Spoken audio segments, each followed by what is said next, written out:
Assalamualaikum warahmatullahi wabarakatuh. Halo, selamat pagi Ananda kelas 3 yang soleh-solehah. Alhamdulillah hari ini, hari Rabu tanggal 22 September 2020, kita bisa bertemu kembali dalam pembelajaran tematik. Sebelum kita memulai pembelajaran, seperti biasa, marilah kita baca basmalah terlebih dahulu. Bismillahirrohmanirrohim. Kemudian silahkan Ananda semuanya menyiapkan alat tulis berupa pensil dan penghapusnya. Disiapkan juga LKS tema 2-nya dan duduk yang tegap serta rapi. Oke Ananda semuanya, kemarin kita sudah mempelajari tentang wawancara bersama Bu Risa. Nah, dari pembelajaran tersebut kita bisa tahu bahwa wawancara itu adalah proses tanya jawab atau percakapan yang terjadi antara narasumber dan pewawancara untuk mendapatkan informasi. Nah, Ananda semuanya, informasi yang didapat dari wawancara ini biasanya akan dituliskan dalam sebuah catatan. Catatannya berbentuk teks percakapan. Hari ini kita akan belajar tentang teks percakapan, gunanya agar Ananda semuanya bisa menggunakan teks percakapan tersebut untuk menuliskan hasil rangkuman wawancara ataupun menuliskan hasil percakapan lainnya yang dilakukan oleh 2 orang atau lebih. Nah, sekarang marilah kita lihat aktivitas 1 di halaman 69. Di sini ada contoh teks percakapan yang dilakukan oleh Lala dan Reni. Nah, Anandaku semuanya, dalam membaca teks percakapan ini, Ibu akan dibantu oleh seorang saudara Ibu agar Ibu bisa menjadi Lala dan saudara Ibu akan menjadi Reni. Yuk kita simak teks percakapannya. Reni, kita tanam tanaman dalam pot yuk. Ayolah, tapi tumbuhan apa yang akan kita tanam? Kita menanam cabai saja, Ren. Oke, aku setuju dengan usulmu. Lalu, peralatan apa yang kita butuhkan? Kita membutuhkan pot, tanah, cetok, pupuk, dan bibit cabai. Lalu bagaimana cara menanamnya? Pertama, kita masukkan tanah secukupnya ke dalam pot. Setelah itu, masukkan bibit cabai ke dalam pot. Baiklah, kemudian beri pupuk secukupnya agar tanaman tumbuh subur. Jangan lupa kita harus menyiramnya setiap hari. Itu dia teks percakapan antara Lala dan Reni. Dari percakapan tersebut, kita tentu mendapatkan informasi. Kira-kira informasi apa saja ya Ananda? Yang pertama, Reni dan Lala akan menanam tanaman dalam pot. Dan yang kedua, cara dan alat yang dibutuhkan dalam menanam tanaman tersebut. Itu secara garis besarnya. Tapi untuk mendapatkan informasi yang lebih spesifik lagi, kita bisa menggunakan kata tanya yang dirangkum dalam adik Simba. Ananda semuanya masih ingat kan? Apa saja itu adik Simba? Apa? Di mana? Kemana, siapa, mengapa, dan bagaimana. Nah, kata-kata tanya ini kita bisa gunakan agar kita memperoleh informasi yang lebih banyak atau lebih spesifik lagi dari satu teks percakapan, seperti yang akan kita lakukan di latihan yang ada di halaman 69.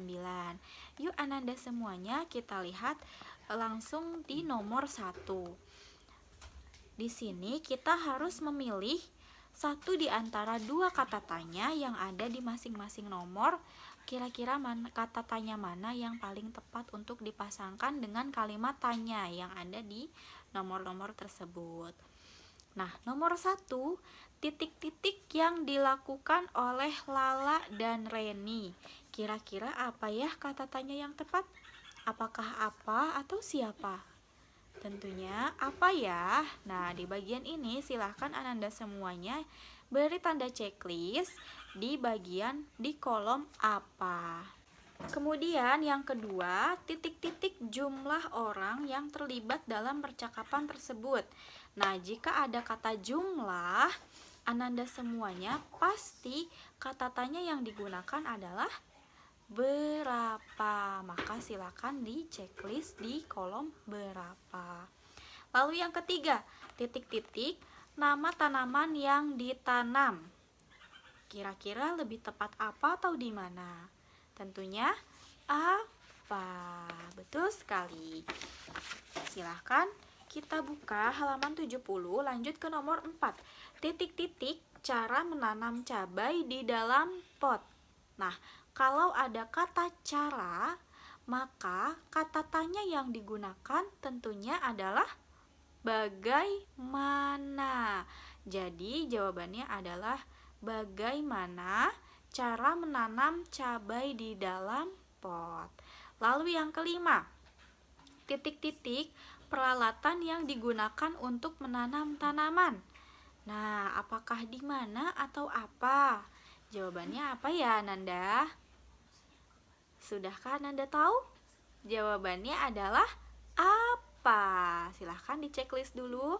Nah, selanjutnya aktivitas yang kedua di halaman 70 adalah memasangkan cara merawat tumbuhan dengan tujuan merawat tumbuhan. Nah, Ananda semuanya, dalam merawat tumbuhan ini ada beberapa cara yang bisa kita lakukan, yaitu penyiraman, pemangkasan, membersihkan hama, dan pemupukan. Kalau penyiraman ini, bahan yang kita gunakan adalah air. Nah, penyiraman ini berfungsi untuk menjamin ketersediaan air di tanah yang akan diserap oleh tumbuhan, begitu. Lalu selanjutnya, cara merawat tanaman yang kedua adalah pemangkasan. Pemangkasan apa ya? Apa yang dipangkas? Pemangkasan ini maksudnya memotong batang untuk merangsang pertumbuhan tunas baru. Lalu, yang ketiga adalah membersihkan hama. Hama ini misalnya hewan-hewan yang mengganggu pertumbuhan tanaman seperti ulat dan lain sebagainya. Membersihkan hama ini fungsinya untuk membunuh atau menghilangkan hama yang akan mengganggu pertumbuhan tanaman. Lalu yang terakhir, pemupukan. Nah, pemupukan ini fungsinya agar tanaman semakin subur. Ada dua macam pupuk yang biasanya digunakan, yaitu pupuk organik dan non-organik. Lalu kita lanjut ke aktivitas 3 di halaman 71. Nah, di aktivitas 3 ini ada serangkaian tugas yang biasa dilakukan di rumah, juga ada peran-peran di dalam keluarga seperti ayah, ibu, dan anak. Lalu tugas kita adalah memasangkan tugas-tugas di rumah ini dengan anggota keluarga yang biasa melaksanakan tugas tersebut. Yuk kita langsung ke nomor 1. Memangkas pohon mangga di halaman rumah. Kira-kira itu tugas ayah, ibu, atau anak ya? Memangkas pohon mangga ini adalah tugas ayah.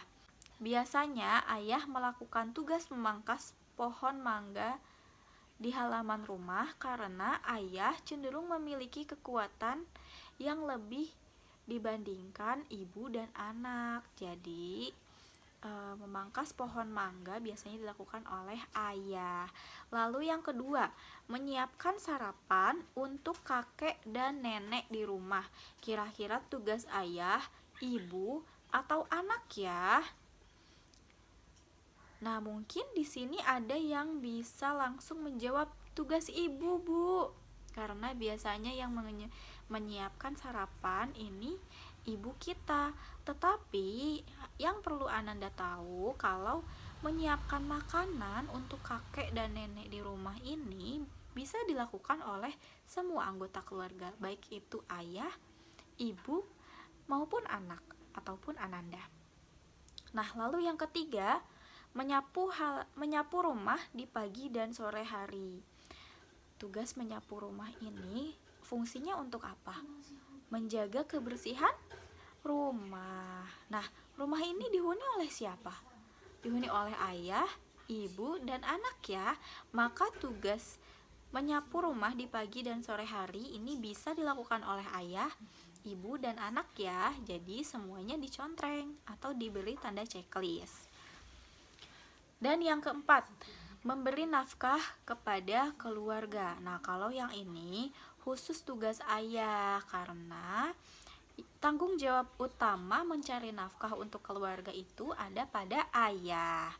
Lalu, nomor 5, menjaga adik saat ibu pergi. Nah, kalau ibunya pergi berarti yang menjaga adik siapa? Kita atau anak. Lalu, nomor 6, mencuci seragam saat libur sekolah. Ini tugas siapa? Bisa dilakukan Ananda semuanya ya untuk melatih kemandirian Ananda semua. Jadi nomor 6 yang di checklist adalah anak. Ibu juga boleh di checklist. Lalu nomor 7, membeli seragam sekolah. Nah, ini tugas siapa? Tugas ayah, ibu, atau anak?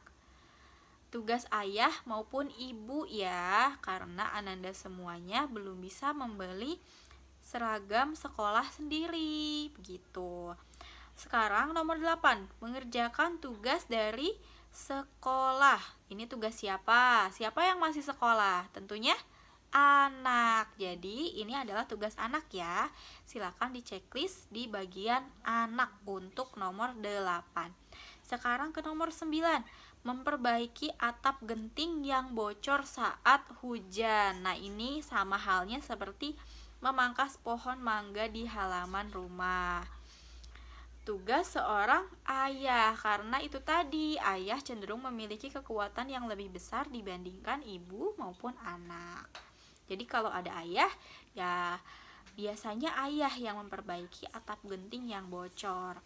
Lalu yang ke-10, memberi pupuk pada tanaman yang ditanam di halaman rumah. Nah, kalau yang ini tugas ayah, ibu, dan anak. Kita semuanya anggota keluarga bisa melakukan tugas ini karena tugasnya juga cenderung ringan dan Ananda semuanya bisa sekalian berlatih merawat tanaman. Nah, kalau di bagian B, aktivitas 3, silahkan Ananda kerjakan sendiri-sendiri untuk tugas hari ini. Jadi, tugas kita hari ini adalah aktivitas 2 halaman 70 dan aktivitas 3 bagian B halaman 71. Dikumpulkan di Edmodo maksimal pukul 8 malam. Dan jangan lupa, siapa yang belum mengumpulkan tugas mewarnai gambar dekoratif hari Selasa kemarin, silahkan disertakan dengan tugas hari ini ya. Ibu tunggu sampai pukul 8. Nah, demikian pembelajaran hari ini. Semoga apa yang kita pelajari hari ini bisa bermanfaat. Mohon maaf untuk segala kekurangan. Sampai bertemu di pembelajaran selanjutnya. Wassalamualaikum warahmatullahi wabarakatuh.